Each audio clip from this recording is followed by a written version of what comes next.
Babe, you best believe it. I'ma rip you up to pieces. I'm a lover, not a fighter, but I'll light this place on fire.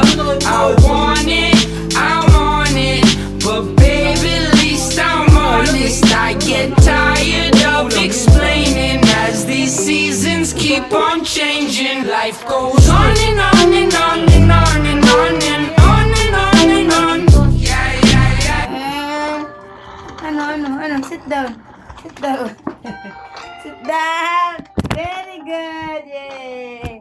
Sit down na ikaw, ah. Yan, oh. Yan, yay. Saan cellphone ni tatay? Bigay ko sa'yo. Saan cellphone ni tatay? Meron si Kyle? No. Baka Yung kasalanan niya sa TV lang. Ako ba? Ito kung maano rin eh. Hindi ka tulad kay Gideon.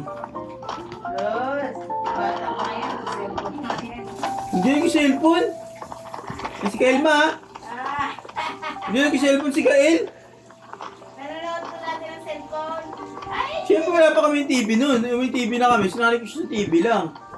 Mas okay masanit sa TV ang bata. Nandiyan kayo sa bahay. Sa cellphone. Ayun, Eh wala naman kami sa TV nun eh. Oh.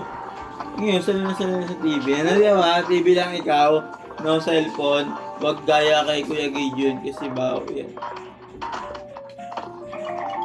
Pay mo coins. Eh, no coins.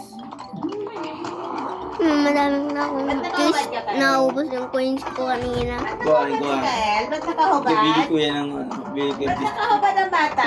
Hindi ko alam. Sit down ikaw doon, sit down! Sit down si Kyle!